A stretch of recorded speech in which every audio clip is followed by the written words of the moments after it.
Hello, नमस्ते and welcome back. और स्वागत है आपका परम्यूटेशंस एंड कॉम्बिनेशंस को मास्टर करने की जर्नी में आगे बढ़ते हुए नेक्स्ट वीडियो में। और आज का हमारा एजेंडा है अरेंजिंग पीपल इनटू अ रो। सो हमने already rule of and, rule of और, फंडामेंटल रूल्स ऑफ काउंटिंग देखे हैं। हमने डिजिट्स को भी नंबर्स में ऑलरेडी अरेंज किया हुआ है। तो गेम बहुत सिमिलर होने वाला है, एक्सेप्ट दैट जो लोगों को एक सिटिंग पोजीशन में एक रो में सीट करने में जो चैलेंजेस आएंगे या जो कंडीशंस आएंगी, उसके अलावा आपको लगेगा कि ये तो एग्जैक्टली वही हो रहा है जो arranging digits into a number में हो रहा था या आपके फंडामेंटल रूल्स ऑफ काउंटिंग में हो रहा था। तो एकदम बेसिक एग्जाम्पल से स्टार्ट करते हैं। हमने देखा है कि स्टार्ट स्मॉल, छोटा बाइट्स लीजिए, वहाँ मास्टर करिए, फिर धीरे धीरे गेम को एक्सटेंड करते जाइए। तो सबसे पहले बहुत ही बेसिक एग्जाम्पल, दो लोग हैं और आपको उन्हें एक रो में सीट करना है। दो चेयर्स रखी हुई हैं एक रो में। आप कितने तरीके से कर सकते हैं? तो यहाँ पे तो कोई भी बिना कोई पीछे का लॉजिक लगा हुए भी सिर्फ मैन्युअली करके भी बोल सकता है कि दो पॉसिबल पोजीशंस हैं, या तो ए बी होगा या बी ए होगा। ए लेफ्ट पे होगा, बी राइट पे होगा, या बी लेफ्ट पे होगा, ए राइट पे होगा। मान लीजिए एक तरफ एक कैमरा लगा हुआ है ताकि जब आप फोटो खींचे तो दो अलग अलग फोटो आएंगी। एक फोटो में ए लेफ्ट में होगा, एक फोटो में ए राइट में होगा, राइट। सो हमें फंडामेंटल क्या है वो तो पता ही होना चाहिए। और अगर मैं वो वेज वाला लॉजिक लगाता तो मेरी पहली पोजीशन के लिए मेरे पास दो पॉसिबल वेज होते, ए या बी। उनमें से कोई एक तो चला गया है तो मेरे पास दूसरी पोजीशन के लिए ओनली वन पॉसिबल वे होता। So total number of ways मेरा 2 हो जाता। तो लॉजिक तो वही है, फंडामेंटल रूल ऑफ काउंटिंग जो हमने सीखा था, एंड का मतलब है मल्टीप्लाई कर देना, वही लॉजिक चल रहा है। फॉर्मेट भी काफ़ी सिमिलर है, तो गेम आपको ऑलरेडी फेमिलियर है, बस थोड़ी स्टोरी में चेंज आ रहा है। इसी स्टोरी को एक्सटेंड करते हैं। तीन फ्रेंड्स हैं और तीन पोजीशंस हैं। हाउ मेनी वेज और can you seat them in a row? How many distinct different ways can you seat them in a row? तीन चेयरों में आप अगर उनको बिठा के फोटो खींचेंगे तो कितने अलग अलग तरह की फोटो खींच सकती है, या फिर कितने अलग अलग तरह की टेबल एंट्री बनेगी। तो एक बार टेबल भी बना लेते हैं। हो सकता है ऐसा हो पोजिशनिंग ए बी सी, हो सकता है ए सी बी हो। ए के साथ और कुछ गेम कर सकते हैं? नहीं, तो स्विच कर दिए। डी ए सी हो सकता है, डी सी ए हो सकता है। बी के साथ कोई और गेम? नहीं। सी ए बी हो सकता है एंड सी डी ए हो सकता है। अब आप बोलेंगे ये तो मैं हर बार मैन्युअली क्यों करता हूँ, बार बार बोलता रहता हूँ कि एक बार शुरू में मैन्युअली कर लेना चाहिए। बिकॉज आपकी इवन एग्जाम लेवल पे कई बार ऐसे क्वेश्चन आ जाएंगे जहाँ पे सिर्फ मैन्युअली काउंट करके आपका काम हो जा रहा है। और ये जो एटीट्यूड है ये एक प्रॉब्लम सॉल्वर का, एक मैथ लर्नर का रहता है कि उसको फंडामेंटल क्लैरिटी होती है कि गेम क्या है, ये मेरा गेम है, ये मेरी अलग अलग पोजिशनिंग बन सकती है। अब मैं अपना लॉजिक या शॉर्टकट लगाता हूं। मेरे पास तीन लोग हैं, तीन पोजीशंस हैं। पहली पोजीशन के लिए मेरे पास 3 पॉसिबल वेज हो सकते थे, दूसरी पोजीशन के लिए मेरे पास 2 पॉसिबल वेज हो सकते थे, और तीसरी पोजीशन के लिए मेरे पास 1 पॉसिबल वेज हो सकते थे। अभी जब हम नंबर्स की बात कर रहे थे, जब हम डिजिट्स को नंबर्स में अरेंज कर रहे थे, वहां तो फिर भी क्वेश्चन उठ रहा था कि रेपिटेशन अलाउड है या नॉट अलाउड है, आप डिजिट को दोबारा लिख सकते हैं कि नहीं लिख सकते हैं। यहाँ तो वो सवाल भी नहीं है। अगर ए ने कोई एक पोजीशन ले ली तो ऑब्वियसली वो, उसका कोई क्लोन तो है नहीं, उसकी कोई कॉपी तो है नहीं कि जो अलग पोजीशन पे जा सकता है। तो रेपिटेशन का तो यहाँ पे सवाल नहीं उठता। लेकिन यहाँ पे एक इंटरेस्टिंग ट्विस्ट हो सकता है कहानी में। अगर मैं बोलूं कि तीन लोग हैं और 4 पोजीशन है, 4 सीट्स है। मान लीजिए थिएटर में आपने 4 सीट्स बुक करी थी, बट फाइनली 3 ही फ्रेंड गए, एक फ्रेंड ड्रॉप आउट हो गया। How many ways can you do it? तो वंस अगेन बिगिनर लेवल पे कोई बोलेगा कि अच्छा, वंस अगेन इस पोजीशन के लिए मेरे पास 3 वेज हैं, सेकंड पोजीशन के लिए मेरे पास 2 वेज है, एंड थर्ड पोजीशन के लिए मेरे पास 1 वेज है। ये तो मेरा यूजुअली आ रहा है 3 फैक्टोरियल, सेम गेम जो हमने पहले देखा हुआ है। बट क्या ये आंसर सही है? तो थोड़ा पॉज करके पहले खुद से सोचिए और फिर दोबारा प्ले करिए और आंसर सुनिए कि आंसर सही नहीं है, राइट। क्या प्रॉब्लम है? अगर मैं ये गेम ऐसे खेलूंगा तो ये वाली पोजीशन तो हमेशा खाली ही रहेगी। बट हो सकता है लाइफ में ऐसा हो सकता है, राइट, कि ए बी बैठे हों और फिर एक ब्रेक हो, फिर सी बैठा हो। ऐसी ही सिचुएशन में ये भी हो सकता है कि ए बैठा हो, फिर सी बैठा हो, फिर ब्रेक हो, फिर बी बैठा हो, राइट। लेकिन मैंने जो सिनेरियो बनाया है उसमें तो ए बी सी इन्हीं जगह पे खत्म हो जाएंगे, ये सीट हमेशा खाली रहेगी। तो ये वाली अप्रोच तो मेरी यहाँ काम नहीं कर रही है। तो मुझे क्या करना चाहिए, मुझे रीसेट करना चाहिए स्टोरी को और अपना पॉइंट ऑफ व्यू चेंज करना चाहिए।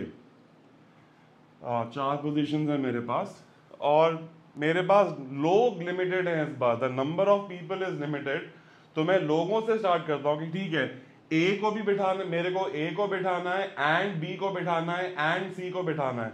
तो सोचिए ए के पास कितने पॉसिबल ऑप्शंस हैं, तो आप बोलोगे ए के पास 4 पॉसिबल ऑप्शंस हैं।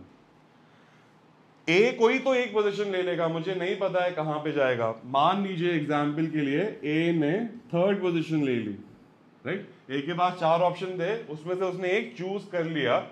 अब अगर मैं बी के बारे में सोचूं तो उसके पास सिर्फ 3 पोजीशन बचती है। वो गेम तो सेम है एग्जैक्टली जो पहले सीखा है, but just point of view change हो रहा है। एंड अगेन सी के लिए मेरे पास सेम लॉजिक से 2 पॉसिबल पोजीशन बचेगी। मान लीजिए बी को मैंने यहां बिठा दिया था, सी के लिए मेरे पास 2 पॉसिबल पोजीशन बच रही है, राइट। सो अगर ऐसी कहानी आ जाए तो अपना just point of view change कर देना है और गेम एग्जैक्टली सेम है। लेकिन मेरे को समझ में आना चाहिए था कि अगर मैं सिटिंग पोजीशन से स्टार्ट करता और अगर सिर्फ लिनियरली चलता रहता तो मेरी एक सीट हमेशा खाली रहती। So it's better to switch my point of view to the people, जो लोग हैं उनकी तरफ से देखता और मेरा काम आसान हो जाएगा। इनफैक्ट जो हमने पहले सवाल किए हुए हैं कि अच्छा 3 लोग हैं और 3 पोजीशन हैं, वो भी मैं इनके पॉइंट ऑफ व्यू से कर सकता था। ए के पास 3 ऑप्शन है, ए बैठ जाएगा कहीं पे, बी के पास 2 ऑप्शन बचेंगे एंड सी के पास 1 ऑप्शन बचेगा। अगेन अगर आप मन में सोच रहे हो कि अरे बट मैं ए के साथ क्यों स्टार्ट कर रहा हूँ, बहुत अच्छा क्वेश्चन है, बहुत अच्छा आपका माइंडसेट है। मतलब आप उल्टा कर लेते कि बी से स्टार्ट करता हूँ, उसके पास 3 ऑप्शन होते हैं, फिर अगले कैरेक्टर के पास 2 ऑप्शन होते हैं, फिर तीसरे कैरेक्टर के पास 1 ऑप्शन होता। मैथ्स तो मेरी पीछे वही रहती चाहे मैं किसी से भी स्टार्ट करूं। तो अगर लोग और पोजीशन सेम है तो फर्क नहीं पड़ता, आप किसी भी डायरेक्शन से अपना बिल्डअप कर सकते हैं। लेकिन अगर आपके पास पोजीशन ज्यादा है तो आपको अपना पॉइंट ऑफ व्यू स्विच करने का है। और अगेन ये सब मेमोराइज करने वाली बातें नहीं है, आप गेम को नोटिस करिए। कहाँ से स्टार्ट किया था, सिर्फ 2 लोग हैं, 2 पोजीशन है, A B B A, right. तो धीरे धीरे वो माइंडसेट डेवलप हो रहा है, धीरे धीरे वो न्यूरल पैटर्न्स डेवलप हो रहे हैं कि ABC ACB वो आपके माइंड में डेवलप हो रहा है और आप गेम सीख रहे हो कि खेलते कैसे हैं। आपको इसको मेमोराइज नहीं करना है कि अच्छा वो नोट कर लिया, हम मेमोराइज भी कर सकते हैं, रट भी सकते हैं, बट लॉजिक समझने पे ज्यादा फोकस होना चाहिए। लोग बढ़ा देते हैं ABCD और मैं बोल देता हूं 6 पोजीशंस है। तो क्या गेम होगा, पहले ए के पास 6 ऑप्शन होंगे, बी के पास 5 ऑप्शन होंगे, सी के पास 4 ऑप्शन होंगे एंड डी के पास 3 ऑप्शन होंगे। और अगर 4 ही पोजीशन होती तो आप कैसे भी कर सकते थे, पहले के लिए मेरे पास 4 ऑप्शन थे, दूसरे के लिए मेरे पास 3 ऑप्शन बचेंगे, तीसरे के लिए मेरे पास 2 ऑप्शन बचेंगे एंड पहले के लिए लास्ट के लिए मेरे पास 1 ऑप्शन बचेगा, राइट। सो लोग और सीट बराबर हैं तो गेम एकदम डिजिट जैसा ही है, अरेंजमेंट ऑफ डिजिट जैसा ही है। लोग कम है, सीट ज्यादा हैं तो आपको थोड़ा पॉइंट ऑफ व्यू चेंज करना पड़ेगा। अगेन आपके मन में अगर ख्याल आ रहा है कि व्हाट इफ लोग ज्यादा हैं और पोजीशंस कम है, तो ये तो एकदम डिजिट्स, मेरे पास 5 डिजिट्स हैं, मुझे 3 डिजिट का नंबर बनाना है, सेम लॉजिक है। या अगेन मैं इससे स्टार्ट, अगर मैं लोगों से स्टार्ट करूंगा तो मैं ABC पे जाऊंगा, तीनों पोजीशन खत्म हो जाएंगी, बेचारे DE कभी बैठ नहीं पाएंगे। So better to switch my point of view and start with positions. पहली पोजीशन के मेरे पास 5 ऑप्शन होंगे, दूसरी पोजीशन के लिए मेरे पास 4 लोग बचेंगे, कोई एक तो बैठ गया होगा, और तीसरी के लिए मेरे पास 3 ऑप्शन बचेंगे, right. So I am assuming कि आपको दिख रहा है कि ये पहले जो हमने अरेंजिंग डिजिट्स किया है उसके जैसा कैसे है और डिफरेंस भी क्या है गेम में। तो ये तो एकदम 5 डिजिट्स है, उसको 3 डिजिट का नंबर बनाना है, एग्जैक्टली वैसा ही है। ऊपर से इसमें रेपिटेशन अलाउड नहीं हो सकता। सो ईच स्टोरी जो है वो अपना ही नुआंस, अपना कॉन्टेक्स्ट, अपना आइडिया लाती है। आपका बेसिक मैथ्स तो यही रहेगा, बाकी आपको एसेंशियली आप नोटिस करिए कि आपको लॉजिक फिगर आउट करनी है स्टोरी की। अगेन, छोटा परिवार सुखी परिवार, ये आपका मैथ्स का रूल होना चाहिए। कुछ भी सीखते टाइम छोटे नंबर से सीखिए, लॉजिक मास्टर करिए, वही लॉजिक बड़े में एकदम आइडेंटिकल वे में लगने वाली है। तो मैं बोलता हूँ 3 कैरेक्टर हैं और मेरे पास 3 पोजीशंस हैं रो में, मुझे उनको सीड करना है। लेकिन B and C best friends हैं, रोमांटिक पार्टनर्स हैं, बहुत क्लोज हैं या उन्हें कोई बात करनी है, वो हमेशा साथ में बैठना चाहते हैं। दैट मीन्स आप कोई भी सिनेरियो जो बनाओगे उसमें बी सी साथ में होना चाहिए। तो वंस अगेन मैथ से पहले मैं थोड़ा ट्राई करके देख लेता हूँ। ए बी सी चलेगा, बी और सी साथ में। क्या ए सी बी चलेगा? हाँ, ए सी बी भी चलेगा, दोनों साथ में है। तो एक चीज नोटिस करनी चाहिए थी कि मेरे को बोला है साथ में तो है, तो बी सी जहां भी बैठेंगे वो तो ठीक है, लेकिन उनके बीच में वो 2 वेज आने वाला है, या बी सी या सी बी, वो लॉजिक बाद में आने वाली है, राइट। अगेन, क्या मैं बी ए सी कर सकता हूं? नहीं कर सकता, बिकॉज इसमें बी और सी सेपरेट हो जा रहे हैं। क्या मैं बी सी ए कर सकता हूं? हाँ, मैं कर सकता हूं। तो मुझे गेम तो समझ में आ रहा है, कुछ सिनेरियोज मेरे एलिमिनेट हो जा रहे हैं, दैट मीन्स मेरी लॉजिक में चेंज होने वाला है। क्या मैं सी ए बी कर सकता हूं? नहीं कर सकता। क्या मैं सी बी ए कर सकता हूं? हाँ, मैं कर सकता हूं, राइट। तो मेरे अगर नॉर्मली 6 सिनेरियो थे, इसमें ऑलरेडी मेरे 2 सिनेरियो कट आउट हो रहे हैं, मेरे को 4 बच रहे हैं। ये मैंने मैनुअली करके देख लिया। लेकिन लॉजिकली कैसे करेंगे? और बहुत सिंपल टेक्निक है। आप बीसी को एक कैरेक्टर बना दीजिए, इसको मैं बोल देता हूं कैरेक्टर एक्स। तो 1 सेकेंड के लिए मेरा गेम हो जाएगा कि मेरे पास 2 पोजीशंस हैं और मेरे 2 कैरेक्टर्स हैं, ए और एक्स। एक्स एक बॉक्स है, एक्स का आप डब्बा समझ लीजिए, डब्बे के अंदर क्या है वो बाद में हम देखेंगे। बट अभी मैंने अपनी स्टोरी को सिंप्लीफाई कर दिया कि मेरे पास 2 कैरेक्टर्स हैं और मेरे पास 2 पोजीशंस हैं। How many ways can I do it? तो वंस अगेन आपका लॉजिक तो बहुत सिंपल होता है, 2 into 1 आप कर देते और बोलते 2 पॉसिबल वेज, राइट। या तो ए एक्स होगा या एक्स ए होगा। अब मान लीजिए आपने इन 2 पॉसिबल वेज में से एक कहानी बनाई है ए एक्स, लेकिन ये ए एक्स वाली कहानी, एक्स की जगह तो बी और सी साथ में है, लेकिन उसके अंदर ऐसा हो सकता है कि ए बी सी हो या ए सी बी हो, राइट। सो आपका जो 1 तरीका था वो 2 में स्प्लिट हो रहा है, बिकॉज जो कैरेक्टर एक्स है आप उसके अंदर दोबारा जा रहे हो वही गेम खेलने जो आप पहले खेल रहे थे, कि उन 2 कैरेक्टर्स को कितने तरीके से आप अरेंज कर सकते हो। तो आप बोलोगे 2 पॉसिबल वेज से कर सकते हो, बिकॉज यहां तो हम मैन्युअली सोच सकते हैं, राइट। तो मैंने जो पहले निकाला था आंसर, मेरा 2 आ गया था। अभी मुझे 2 into 2 कर देना चाहिए। ये क्यों करना चाहिए? इस कैरेक्टर की कहानी की वजह से, बिकॉज इस बॉक्स के अंदर या तो बीसी होगा या सीबी होगा। मैंने सिर्फ माना है ए एंड द बॉक्स, अब वो 2 कहानियों में स्प्लिट हो जाएगा, ए बी सी या ए सी बी, राइट। तो होपफुली बेसिक लॉजिक समझ में आ रहा होगा। थोड़े नंबर्स को बड़ा करते हैं और आसान हो जाएगा। ए बी सी डी ई है और वो कहता है ए सी एंड ई को साथ में बैठने का है। तीनों फ्रेंड्स हैं, वो चाहते हैं कि वो साथ में बैठें, राइट। वंस अगेन आप क्वेश्चन की लैंग्वेज को ही देखिए, वहीं आपको मिल रहा है कि उनका आप एक बॉक्स एब्स्ट्रैक्ट डब्बा बना रहे हो, लेकिन आप उसके अंदर नहीं जा रहे हो कि ए कहाँ होगा, सी कहाँ होगा, ई कहाँ होगा। वो साथ में होंगे बट उनके आपस में भी गेम चलेगा, ए सी ई, ए ई सी एक्सेट्रा, राइट। तो मैं वंस अगेन क्या करूंगा, मैं अपनी कहानी बोलूंगा, मेरी कहानी है बी डी एंड एक बॉक्स है मेरा, बॉक्स एक्स। उस बॉक्स के अंदर क्या है? ए सी और ई बैठे हुए हैं, साथ में शिफ्ट होंगे वो, राइट। तो ये मेरे 3 कैरेक्टर्स हो गए, मेरे पास 3 पोजीशन है। अगर मैंने पहले नहीं बोला था तो 5 पोजीशन है, 5 फ्रेंड्स के लिए उनको बैठना है, 3 लोगों को साथ में बैठना है। तो ये तो मेरा स्टैंडर्ड प्रॉब्लम है। पहली पोजीशन के लिए मेरे पास 3 पॉसिबल वेज होंगे, दूसरी पोजीशन के लिए मेरे पास 2 पॉसिबल वेज होंगे, तीसरी पोजीशन के लिए मेरे पास 1 होंगे। सो मेरा आंसर आएगा 3 फैक्टोरियल। बिकॉज कई बार हो सकता है आपके ऑप्शन में वैल्यूज ना लिखी हो, फैक्टोरियल में लिखा हो, तो मैं वो भी कवर कर रहा हूं। बट ये क्या ये मेरा फाइनल आंसर है? नहीं, क्योंकि मान लीजिए ये जो मैंने 6 पॉसिबल सिनेरियो बनाए हैं उसमें कोई तो एक सिनेरियो होगा बी एक्स डी बनाया होगा ऐसे। अभी एक्स की जगह क्या हो सकता है? मुझे पता है बी ए सी ई डी, एक्स की जगह पे ये ए सी डाल रहा हूं। एंड अगेन ये बी और डी को तो मैं फिक्स मान देता हूं, मान लीजिए बार बार मुझे लिखना नहीं है, सेम ही है। ये ए सी ई की जगह क्या क्या हो सकता है, ए ई सी हो सकता है, फिर सी ए ई होगा, फिर सी ई ए होगा, फिर ई ए सी होगा, फिर ई सी ए होगा।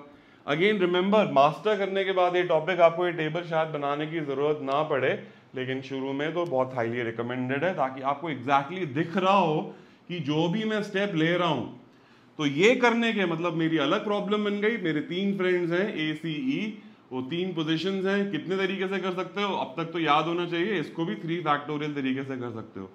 सो एसेंशियली मेरे इन नंबर ऑफ वेज में जो एक एंट्री थी उसकी जगह पे इतनी एंट्रीज बन गई, कितनी, 3 फैक्टोरियल। मतलब हर एक एंट्री को मुझे 3 फैक्टोरियल से मल्टीप्लाई कर देना चाहिए। ये मेरा फाइनल आंसर होगा। तो ये फंडामेंटल गेम तो हमारी पॉकेट में आ गया। अब थोड़ा कंडीशंस डालना शुरू करते हैं। मान लीजिए आपके 4 फ्रेंड्स थे ए बी सी डी, उनको आपको 4 पोजीशंस में बिठाना है, लेकिन ए एंड डी एक दूसरे को पसंद नहीं करते, वो चाहते हैं कि वो एक्सट्रीम्स में ही बैठे एक दूसरे से दूर, राइट। सो मेरे या तो यहाँ पे ए आएगा, यहाँ पे डी आएगा, या यहाँ डी आएगा, यहाँ ए आएगा।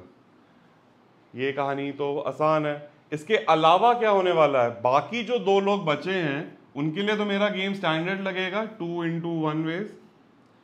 सो 2 into 1 वेज इन 2 पोजीशन के लिए, लेकिन ये ए डी या डी ए को करने की भी 2 तरीके हैं। सो मेरा ओवरऑल आंसर होगा 2 into 1 into 2।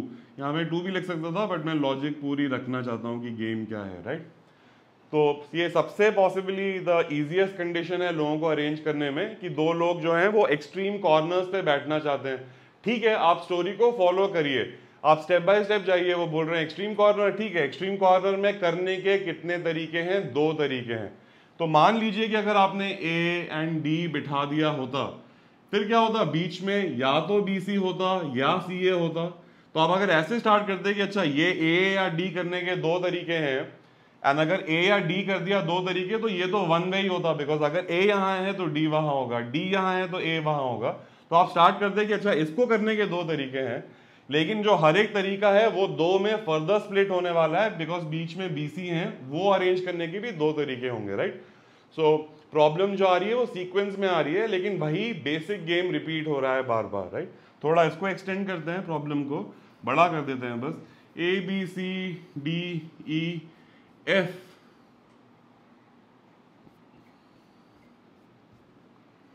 और कंडीशन ये है कि ए और बी को एक्सट्रीम्स पे ही बैठना है। उनको कोई मेडिकल प्रॉब्लम है, वो सिर्फ एक्सट्रीम पोजीशन पे बैठना चाहते हैं ताकि वो जल्दी से उठ के वहां से जा सकें, या उनके आपस में दुश्मनी है, वो एज फार एज पॉसिबल एक दूसरे से रहना चाहते हैं। स्टोरी कुछ भी हो सकती है। एंड रिजल्ट ये है कि मेरी लास्ट पोजीशन के लिए यहां पे अगर ए होगा तो यहां बी होगा, या यहां अगर बी होगा तो यहां पे ए होगा। तो अगर मैं एक्सट्रीम पोजीशन के बारे में सोचूं, how many ways of doing it, 2 ways of doing it. अभी ए और बी कहानी मैंने ऑलरेडी निपटा दी। बीच में जो मेरी 4 पोजीशन है उसके लिए मेरे पास 4 लोग हैं, मेरी कहानी तो स्टैंडर्ड चलने वाली है, 4 फैक्टोरियल। अब यहाँ पे स्पीड आ रही है, बिकॉज मैंने ये एग्जाम्पल ऑलरेडी इतनी बार देख लिया है, होपफुली आपने भी इतनी बार देख लिया है, कि अब मैं यहाँ पे जल्दी वो स्टेप लगा सकता हूँ, यार ये तो 4 फैक्टोरियल होने वाला है। सो 2 into 4 फैक्टोरियल। सो पीएनसी की स्पेशलिटी ये है कि जो मैथ्स वाला पार्ट है वो बहुत जल्दी होने वाला है। आपका मेन गेम हमेशा ये लैंग्वेज को लॉजिक में कन्वर्ट करने वाला ही है, राइट। तो 2 लोग एक्सट्रीम पे बैठे हैं, बाकियों को बिठाना है, 2 लेवल में प्रॉब्लम आ गई, पहले एक्सट्रीम को सॉल्व कर लिया फिर बाकियों को सॉल्व कर लिया, या पहले बाकियों को सॉल्व कर लिया फिर एक्सट्रीम को सॉल्व कर लिया, फाइनल रिजल्ट तो इवेंचुअली यही आएगा, राइट। कहानी में ही खेलते हुए 4 बॉयज हैं एंड 4 गर्ल्स हैं। How many ways can you arrange them in a row, कि let's start easy, they are alternate, it should be boy girl boy girl boy girl, या girl boy girl boy girl boy, right. So आप positions बना लीजिए, आपके पास 8 positions होंगी।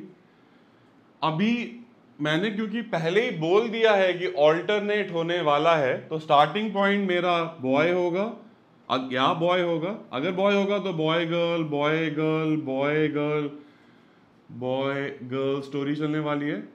और girl से स्टार्ट करूंगा मैं, girl boy girl boy girl boy girl boy, story चलने वाली है। किसी भी एक को उठा लीजिए, लेट्स से पहले वाले सिनेरियो को देख लेते हैं। तो मैं यहाँ पे बॉयज की पोजीशन तो फिक्स्ड है, right, first third fifth and seventh position fixed है।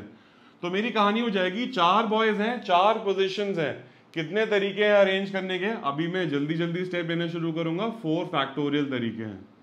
एंड गर्ल्स को भी बिठाना है, मतलब मल्टीप्लाई करना पड़ेगा। 4 गर्ल्स हैं, 4 पोजीशंस हैं, तो उनको अरेंज करने के कितने तरीके होने वाले हैं, 4 फैक्टोरियल तरीके होने वाले हैं। तो मेरा ओवरऑल आंसर होगा 4 फैक्टोरियल इंटू 4 फैक्टोरियल, वैल्यू जो भी हो। और मैंने बोला था ये वाली कहानी हो सकती है, लेकिन कहानी तो आइडेंटिकल है। 4 गर्ल्स हैं, 4 पोजीशंस हैं, एक एक करके जा रहा हूं मैं प्रॉब्लम में। उनको अरेंज करने के कितने तरीके होंगे, 4 फैक्टोरियल तरीके होंगे। 4 बॉयज हैं, 4 पोजीशंस हैं, उनको अरेंज करने के कितने तरीके होंगे, 4 फैक्टोरियल तरीके होंगे। सो ये सिनेरियो का भी 4 factorial into 4 factorial. So this plus this कर देना है, एंड बिकॉज नंबर सेम है, ये भी x है ये भी x है, x प्लस x करोगे तो आप 2x हो जाएगा। तो आप फाइनल आंसर ये भी बोल सकते थे कि इंटू 2 हो जाएगा। एंड यहाँ पे तो मैंने सिर्फ बोला है 4 बॉयज 4 गर्ल्स, स्टोरी कैसे बनेगी, हो सकता है कुछ ऐसे हो, राइट। तो स्टोरी कैसे बन सकती है, एग्जाम्पल के लिए हो सकता है पहली पोजीशन पे बॉय 3 हो, फिर गर्ल 2 हो, फिर बॉय 1 हो, फिर गर्ल 4 हो, फिर बॉय 2 हो, फिर गर्ल लेट्स से 1 हो, एंड फिर बच्चा कौन, B1 B2 B3 चला गया, बॉय 4 हो और गर्ल 3 हो। ऐसी कहानी हो सकती है। या हो सकता है बॉय 1 हो, गर्ल 4 हो, बॉय 3 गर्ल 2, ऐसी कहानी बन सकती है। तो ये जो मैंने लिख दिया है B वहां पे B1 B2 B3 B4 होगा, 4 कैरेक्टर्स होंगे। क्या फर्क पड़ता है कि मैं कैरेक्टर्स को ABCD बोल रहा हूँ या B1 B2 B3 B4 बोल रहा हूँ। तो थोड़ा अभी काम मेरा एब्स्ट्रैक्शन में चल रहा है, मैं उतना टेबल फॉर्म नहीं बना रहा, क्योंकि मैंने वो बेसिक्स मास्टर कर लिए हैं। 4 फ्रेंड्स हैं, 4 पोजीशन है, करने के तरीके 4 फैक्टोरियल। 4 गर्ल्स हैं, 4 पोजीशन है, करने के तरीके 4 फैक्टोरियल।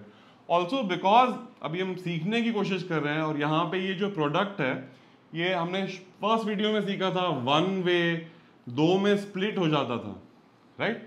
तो आप विजुअलाइज कैसे कर रहे हैं या सोच कैसे रहे हैं कि अच्छा मैंने पहले बॉयज को अरेंज कर दिया। स्टोरी बनाते हैं थोड़ा। मान लीजिए ऐसा कोई सिनेरियो बना दिया मैंने, B3 B1 B4 B2, ये कोई एक सिनेरियो है, राइट। अभी बीच में यहाँ पे 4 गर्ल्स भी आने वाली हैं। अब ये एक सिनेरियो कितने सिनेरियो में स्प्लिट हो जाएगा, 4 फैक्टोरियल सिनेरियो में स्प्लिट हो जाएगा। क्यों, बिकॉज यहाँ पे G1, यहाँ G2, यहाँ G3, यहाँ G4 हो सकता है, यहाँ G1, यहाँ G2, G4 G3, G1 G3 G2 G4 and so on and so fourth. वो करने के कितने तरीके हैं, वो करने के 4 फैक्टोरियल तरीके हैं। सो 1 वे गेट्स मल्टीप्लाइड बाय 4 फैक्टोरियल, जो गर्ल्स को अरेंज करने के पॉसिबल गेम्स होने वाले हैं। और बॉयज को अरेंज करने के पहले से ही 4 फैक्टोरियल थे, तो हर एक तरीका 4 फैक्टोरियल से मल्टीप्लाई हो रहा है ओवरऑल, एंड देन हर एक तरीका 2 से मल्टीप्लाई हो रहा है, बिकॉज या तो गर्ल से स्टार्ट करूंगा या बॉय से स्टार्ट करूंगा, राइट। थोड़ा एक्स्ट्रा टाइम लगा रहा हूं ताकि अगर किसी को ये अब्स्ट्रैक्शन में प्रॉब्लम हो रही हो तो वो भी इसको धीरे से मास्टर कर ले, राइट। कहानी में एक और ट्विस्ट, एंड अगेन ये जो भी स्टेप बाय स्टेप इंक्रीमेंट लेते हैं, हम मान के चलते हैं कि पिछला स्टेप मास्टर कर लिया है। एज लॉन्ग एज पिछला स्टेप मास्टर किया है, अगला स्टेप बहुत सीधा सीधा होने वाला है, राइट। सो हमने स्टार्ट किया था 2 लोगों को अरेंज करने से, फिर 3 को किया, फिर जगहों को चेंज किया, फिर कंडीशंस डाली, फिर ऑल्टरनेट करके देखा, right. So step by step जा रहे हैं, हर स्टेप को मास्टर करना जरूरी है ताकि अगला स्टेप जो है वो और अपने को आसानी से अपनी पॉकेट में आए, राइट। तो कहानी है 6 बॉयज हैं 4 गर्ल्स हैं, उनको एक रो में अरेंज करने का है, लेकिन इस बार कंडीशन है no 2 girls should be together. Girls जो हैं साथ में नहीं खड़ी हो सकती हैं। तो अगेन बिगिनर लेवल पे अगर आप एकदम बिल्कुल भी ध्यान नहीं देंगे और सिर्फ पहली बार सोचेंगे तो आपको लगेगा शायद ये ऑल्टरनेट जैसा ही है कि गर्ल साथ में नहीं है। ऑल्टरनेट वाले सिनेरियो में भी girl boy girl boy girl boy, girl साथ में नहीं थी, हमेशा बीच में कोई बॉय आ जा रहा था। लेकिन यहाँ पे एक तो हिंट यहाँ भी मिल रही है, नंबर्स में ही मैंने दे दिए कि बॉयज ज्यादा हैं, तो ऑल्टरनेट सिनेरियो आप करेंगे उसमें कहीं तो एक्स्ट्रा बॉयज आने वाले हैं। दूसरा, इसमें ये नहीं बोला है कि ऑल्टरनेट करना है, इसमें बोला है गर्ल्स को मुझे एक दूसरे से अलग रखना है, राइट। दैट मीन्स ऐसा भी तो हो सकता है कि गर्ल हो, फिर 2 बॉयज हो बीच में, फिर गर्ल हो, फिर बॉय हो, फिर गर्ल हो, 4 गर्ल्स हैं, सो एक बॉय और एक गर्ल। और बॉयज़ कितने थे मेरे पास? 6, 1 2 3 4, और यहाँ पे मैं 2 बॉयज़ डाल देता हूँ, 1 2 3 4 5 6। ऐसा सिनेरियो हो सकता है। तो ये ऑल्टरनेट तो नहीं है, राइट। यहाँ पे थोड़ा दिख रहा है ऑल्टरनेट, लेकिन ये ऑल्टरनेट नहीं है, बिकॉज ऐसा भी हो सकता है कि यहाँ पे बीच में कहीं पे 2 बॉयज हो। ऑब्वियसली जैसे ही मैं चाहता हूँ कि जैसे ही आप ऐसा नंबर देखें, आप और भी सोचें, और आपको लिखने की जरूरत नहीं है, टेबल बनाने की जरूरत नहीं है, जस्ट मेंटली कॉन्टम्पलेट करें कि ऐसा भी हो सकता है कि ये जो डबल बॉय सिचुएशन है कहीं और हो। Girl boy, girl, double boy situation, फिर गर्ल, फिर बॉय, फिर गर्ल, फिर boy, 1 2 3 4 girls, 1 boy, 3 boy, 4 boy, 5 boy, and यहाँ डाल देता हूँ 1 बॉय। ऐसा हो सकता है बीच में 3 बॉयज हो, ऐसा भी हो सकता है, राइट। सो ये कहानी, अगर बिगिनर लेवल पे मिस्टेक जो है वो ये है सोचना कि ये द सेम एज ऑल्टरनेट है, नहीं है। यहाँ पे गर्ल्स को मुझे सेपरेट करना था, बॉय साथ में हो सकते थे जो ऑल्टरनेट में नहीं था। दैट मीन्स ऑल्टरनेट को आप ऐसे भी सोच सकते थे कि गर्ल्स भी अलग हैं आपस में और बॉयज भी अलग हैं। अगर दोनों बोलूं तो फिर ऑल्टरनेट वाली कहानी लगेगी। तो अभी इसको कैसे हैंडल करना है, एंड अगेन बहुत सिंपल ट्रिक है। अगर मैं बोलूं 6 बॉयज हैं और 4 गर्ल्स हैं, तो आप पहले बॉयज को अरेंज करने की सोचिए। 6 बॉयज हैं, एक और डाल देता हूं। 6 बॉयज को अरेंज करने के कितने तरीके होने वाले हैं? 6 फैक्टोरियल तरीके होने वाले हैं। तो ये वाला काम तो बहुत आसान था। तो मेंटली मैंने क्या किया, मैंने सोचा बॉयज को मैं अरेंज कर देता हूं। वो अरेंज करने के कितने तरीके हैं? 6 फैक्टोरियल तरीके हैं। पर जैसे ही मैंने बॉयज को अरेंज किया, ये पोजीशंस क्रिएट हो रही है, राइट। ये देखिए, ये पोजीशन, ये पोजीशन, ये पोजीशन, ये पोजीशन, ये पोजीशन एंड ये पोजीशन। क्यों? एज लॉन्ग एज मैं गर्ल्स को इन पोजीशन में डालूंगा, वो एक दूसरे से सेपरेट रहेंगी, बिकॉज बॉयज जो है वो एक बैरियर की तरह काम करेंगे। Very good. दैट मीन्स जैसे ही मैंने बॉयज के बारे में सोचा, बॉयज को अरेंज किया, वो क्या होगा? B1, B3, B5, B6, B2 क्या होगा? वो ये सारे 6 फैक्टोरियल में कवर्ड है, राइट। अब वो टेबल मैं नहीं बनाने जा रहा, बिकॉज मेरे को दिमाग में दिख रहा है कि क्या क्या हो सकता है। B1, B2, B3, B4, B5, B6 हो सकता है, B1, B2, B3, B4, B6, B5 हो सकता है, and so on and so fourth. बहुत सारे बनेंगे सिनेरियो। कितने बनेंगे? 6 फैक्टोरियल बनेंगे। लेकिन विजुअली क्या हो रहा है, जैसे ही मैंने 6 बॉयज बिठाए, मेरे पास 1 2 3 4 5 6 7 पोजीशन क्रिएट हो गई। और ये ध्यान देने वाली बात थी, 7 पोजीशंस हैं। एज लॉन्ग एज मैं गर्ल्स को इन किसी 7 पोजीशन में बिठाऊंगा, 1 गर्ल पर पोजीशन, तो वो हमेशा एक दूसरे से सेपरेट रहेंगे, राइट। तो अब गेम वंस अगेन, मेरे पास 4 गर्ल्स हैं, मान लीजिए ABCD, एंड मेरे पास 7 पोजीशंस हैं, 4 5 6 7। तो ऑब्वियसली पोजीशन से मैं स्टार्ट नहीं कर सकता कि अच्छा पहली पोजीशन के लिए 4 गर्ल्स 4 ऑप्शन, दूसरे के लिए 3 ऑप्शन, तीसरे के लिए 2 ऑप्शन, चौथे के लिए 1, तो ये हमेशा खाली रह जाएगी। वो भी मेरे को नहीं चाहिए। तो बेटर तरीका क्या है? Starting with the characters. तो पहली गर्ल के पास कितने ऑप्शन होंगे? 7। ये 7 ऑप्शन उसके लिए खाली होंगे। वो गर्ल कहीं तो चली जाएगी, मान लीजिए गर्ल 1 यहां आ गई, तो गर्ल 2 के लिए कितने ऑप्शन बचेंगे? मेरे पास 6 ऑप्शन बचेंगे। गर्ल 3 के लिए अब तो लॉजिक की गाड़ी चालू हो गई है, फिर तो वो स्पीड पकड़ लेती है। चौथी गर्ल के लिए 4 ऑप्शन बचेंगे, राइट। तो यहाँ पे 2 चीजें गेम में आ रही हैं। पहले तो लैंग्वेज का हेरफेर है थोड़ा, कि गर्ल्स को अलग करना था। इसका ये मतलब नहीं है कि बॉयज को भी अलग करना था। दैट मीन्स ऑल्टरनेट का नहीं है। दूसरा, मुझे दिखना चाहिए कि बॉयज, दिखना नहीं चाहिए बट मान लीजिए सीखना है कि मैं बॉयज को as a separator, as a divider use कर रहा हूं। तो पहले मैं बॉयज के बारे में सोचता हूँ, वो बैठेंगे 6 पोजीशन में। वो करने के कितने तरीके हैं? 6 फैक्टोरियल है, ये तो मेरे को बहुत जल्दी से आता है। जब वो 6 बॉयज हो जाएंगे तो मेरी 7 पोजीशंस क्रिएट होंगी। इन 4 गर्ल के लिए 7 पोजीशंस अवेलेबल हैं। एज लॉन्ग एज वहां बिठाऊंगा मेरा आसान होगा। पहली गर्ल के पास 7 ऑप्शन, दूसरी के पास 6 ऑप्शन। तो मेरा फाइनल आंसर कुछ ऐसा होने वाला है, राइट। सो काफी इंटरेस्टिंग गेम है, 2-3 आइडिया सीखने को मिल रहे हैं। यूज, जो भी जिनको अलग करना है दूसरी पार्टी को एज अ सेपरेटर यूज कर लो, देखो कितनी पोजीशंस क्रिएट हो रही है। फिर अपना प्रोडक्ट का जो गेम है वो तो काफी स्ट्रेट फॉरवर्ड है, वो तो हमने मास्टर कर लिया है। मुझे ये पता है कि कहाँ से आ रहा है, मुझे ये पता है कहाँ से आ रहा है, बस मुझे ये वाली स्टोरी को फिगर आउट करना था कि गर्ल्स को सेपरेट करने का मतलब क्या है। एक एग्जाम्पल हमेशा एक्स्ट्रा तो कर ही लेना चाहिए ताकि प्रोसेस मास्टर हो जाए।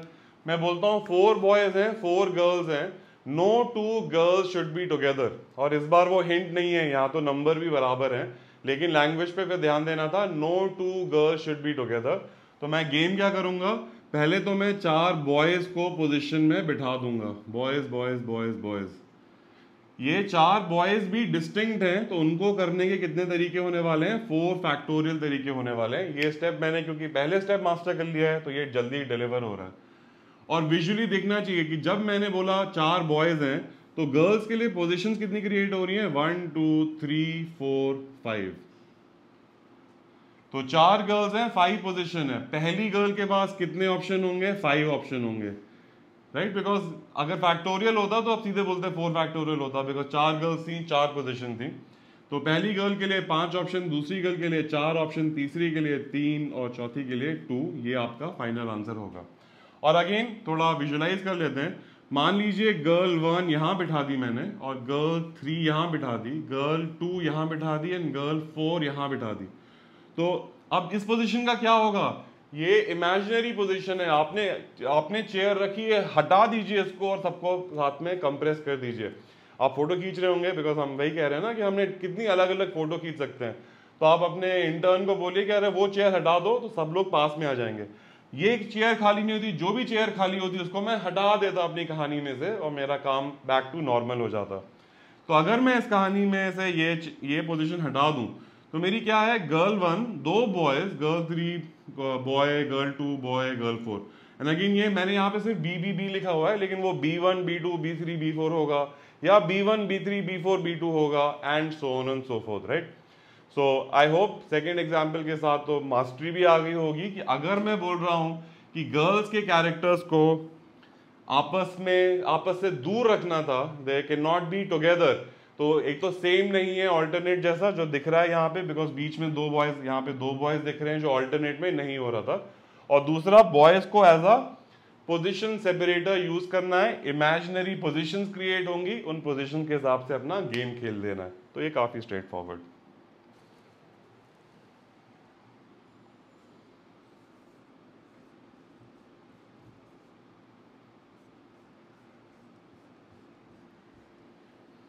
एक लास्ट एग्जाम्पल, एक्चुअली जो हमने अभी तक सीखा है वो इनफ थ्योरी या प्रैक्टिस है या अंडरस्टैंडिंग है to now tackle the assignment और द एक्सरसाइज, और नया प्रॉब्लम्स आप ये लोगों के अराउंड जो भी प्रॉब्लम है रो में अरेंज करने में, बिकॉज अगले वीडियो में हम देखेंगे कि उनको हम सर्कल में अरेंज करेंगे, बट रो में अरेंज करने के लिए जो भी टूल्स नेसेसरी हैं वो आपने ऑलरेडी अपनी पॉकेट में डाल लिए हैं, सीख लिए हैं।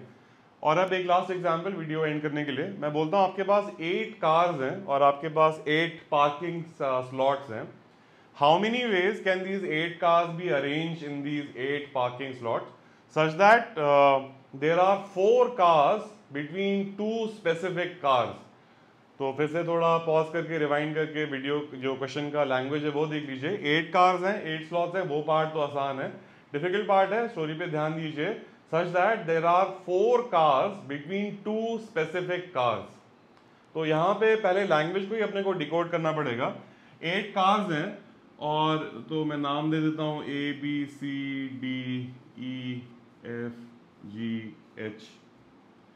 और क्वेश्चन बोल रहा है किसी 2 स्पेसिफिक कार के बीच में 4 कार्स होनी चाहिए। तो मैं बोलता हूँ मान लीजिए वो मेरी 2 स्पेसिफिक कार्स AB हैं, एंड ये कहां से बोल रहा हूं मैं कि ये मान लेता हूं, बिकॉज क्वेश्चन बोल रहा है कि 2 स्पेसिफिक हैं, तो मैं नाम लेके अगर करूंगा तो मेरा काम आसान हो जाएगा, बिकॉज मैं वेगली सोचता कि 8 कार्स हैं, 2 स्पेसिफिक हैं, इसका मतलब क्या है। अब मेरे को दिख रहा है 8 कार्स हैं A टू लेकर H, और 2 मेरी स्पेसिफिक हैं AB, इन दोनों के बीच में 4 कार्स होनी चाहिए। तो पहले तो मेरे को मैन्युअली फिगर आउट करना पड़ेगा कि गेम क्या है। मेरे पास 8 पोजीशंस हैं, हो सकता है A यहां पे हो, 4 पोजीशंस खाली होनी चाहिए बीच में, और फिर बी यहाँ पे होगा। एंड अगेन आप सोचेंगे कि हाँ यहाँ बी यहाँ ए, बिल्कुल सही, आप सही डायरेक्शन में जा रहे हैं। तो वो भी कवर कर लीजिए कि ए स्लैश बी होगा यहाँ पे बी स्लैश ए होगा, बी या ए होगा, और 4 पोजीशन बीच में खाली हैं। ठीक है गेम। और क्या हो सकता है कि हो सकता है ए यहाँ पे हो, 4 पोजीशंस खाली हैं, बी यहाँ पे हो, ऐसा हो सकता है। और क्या हो सकता है कि ए 3rd पोजीशन पे हो, 4 पोजीशंस खाली हो, और बी यहाँ पे हो।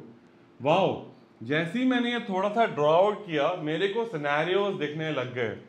जो ये 2 स्पेसिफिक कार्स हैं वो या तो फर्स्ट पोजीशन 1 2 3 4 1 2 3 4 5 6 पोजीशन पे होगी, या 2nd एंड 7th पे होगी, या 3rd एंड 8th पे होगी, राइट। तो मुझे 3 पॉसिबल सिनेरियो दिख रहे हैं। तो अगर मैं सिर्फ ये कहानी नोटिस करूं कि वो 2 मेरी जो स्पेसिफिक कार है वो 1st एंड 6th या 2nd and 7th and 3rd and 8th पे होंगी, सो 3 वेज ऑफ डूइंग दैट। लेकिन यहाँ पे मुझे दिख रहा था, जो मैं 1 वे बोल रहा हूँ कि 1st एंड 6th पोजीशन, उसमें भी 2 तरीके हैं। इसमें भी या तो बी होगा, यहाँ पे ए हो सकता है, यहाँ पे बी हो सकता है, यहाँ पे ए हो सकता है। दैट मीन्स ये 3 वेज कितने में स्प्लिट हो गए, 2 में स्प्लिट, मतलब और 2 तरीकों में स्प्लिट हो गए। 3 into 2 कर रहा हूं मैं। ये कहानी मैंने फिगर आउट कर ली। अब मेरी कहानी बहुत स्ट्रेट फॉरवर्ड है। मेरे पास 5 कैरेक्टर्स हैं, नहीं 6 कैरेक्टर्स हैं और 6 पोजीशंस हैं। उनको अरेंज करने के कितने तरीके हैं? 6 फैक्टोरियल तरीके हैं। तो मेरा ओवरऑल आंसर क्या होगा? 3 into 2 into 6 फैक्टोरियल। और आपको हर नंबर का लॉजिक दिखना चाहिए। ये 3 कहां से आया? बिकॉज वो 2 स्पेसिफिक कार्स, नाम मैंने अपनी तरफ से दिया। क्वेश्चन की लैंग्वेज में नाम नहीं था, राइट। वो डिफिकल्टी बढ़ा रहा था मेरे लिए, बिगिनर लेवल बच्चे के लिए जो प्रॉब्लम सॉल्विंग में बहुत एक्सपर्ट नहीं है, उसको लगेगा कि स्पेसिफिक कार मतलब ये तो कुछ बहुत ही ट्विस्ट एंड टर्न हो गया। तो फटाफट मैंने नाम दे दिया। नाम देते ही मेरे हाथों में जो आइडिया है वो पकड़ में आ रहा है कि अच्छा ए बैठेगा, बी बैठेगा। अब मैं स्टोरी के साथ खेल सकता हूँ। ये 3 उसकी वजह से आ रहा है, ये 2 क्यों आ रहा है? बिकॉज ए बी या बी ए 2 तरीके हैं, ए बी या बी ए 2 तरीके हैं, ए बी या बी ए 2 तरीके हैं, वो कर दिया। ये 6 फैक्टोरियल कहां से आ रहा है? ये तो डायरेक्ट अप्लाई हो रहा है। 6 कैरेक्टर्स बचे हैं, 6 पोजीशन है, कोई कंडीशन नहीं है उनके बारे में आपस में बिठाने में। जो सेपरेशन करना था वो मैंने ऑलरेडी कर दिया है, तो 6 फैक्टोरियल जल्दी से आ गया। सो ये मेन गेम है कि लॉजिक की जगह नंबर कौन सा आ रहा है वो आपको क्लैरिटी से दिखना चाहिए। इस वीडियो के लिए इतना ही। तो होपफुली ये हमने कोर आइडिया मास्टर कर लिया है, how to arrange people into a row. अब आप जो है अपने एक्सरसाइजेस में जा सकते हैं, मेरे चैप्टर की या मेरे कोर्स की, या आप अपने फ्रेंड से बोरो करके क्वेश्चंस, मतलब आपके पास जो टूल्स चाहिए थे ये टॉपिक को सॉल्व करने के लिए वो ऑलरेडी आ गए हैं। मैं सिर्फ लिनियर अरेंजमेंट की बात कर रहा हूँ, अरेंजमेंट इन अ रो की बात कर रहा हूँ। अरेंजमेंट इन अ सर्कल वो हम नेक्स्ट वीडियो में टैकल करेंगे। एक छोटा सा उसमें एक नेक्स्ट लॉजिकल स्टेप आ जाएगा। बट होपफुली अब तक दिख जाना चाहिए कि एक लैडर है। आप एकदम इजी लेवल से स्टार्ट करते हैं, फिर अगला स्टेप लेते हैं, फिर अगला स्टेप लेते हैं, फिर अगला स्टेप लेते हैं। तो जो फाइनल स्टेप है वो इतना डिफिकल्ट नहीं होता। वहां तक पहुंचते पहुंचते आपको एकदम क्लैरिटी होती है कि क्या हो रहा है और गेम का लॉजिक क्या है। तो आज के लिए इतना ही। See you really soon in the next video on arranging people into a circle. Bye.